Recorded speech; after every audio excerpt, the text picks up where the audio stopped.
Ay Rafizi, Vəhhabilərə sual vermək istəyirsən, gəl sənə Vəhhabilərin kitablarını deyim, bəzilərini. Ən məşhur 11 cildlik Əd-Durarüs-Səniyyə fi Əcvabətin Nəcdiyyə, Nəcd imamlarının, Nəcd alimlərinin, dəvətçilərinin fətvaları, 11 cildlik əsər. Muhammed ibn Abdülvahhabın Kitab-ı Tevhid, Usul-ü Sələsə, Qavaidul Ərbə, Kəşf-ül Şübuhat, sonra onun nəvələrinin o tevhidə yazdığı şərhləri, Minhəcü't Tə'siz, Fəthül Məcid, Teysirül Əzizül Həmid və s. yüzlərlə kitab.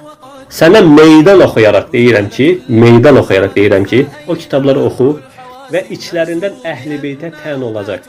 Ali radiyallahu anhu, Həsən, Hüseyn radiyallahu anhu məcməin, Fatimə anamız radiyallahu anhu haqqında, ondan sonra gələn Cəfər Əs-Sadiq olsun, İmam Rıza olsun, Musa-i Kazım olsun, hansı olur olsun, onlar haqqında zərrə qədər tən olacaq, qüsur olacaq. Onları alçaldan bircə cümlə gətir.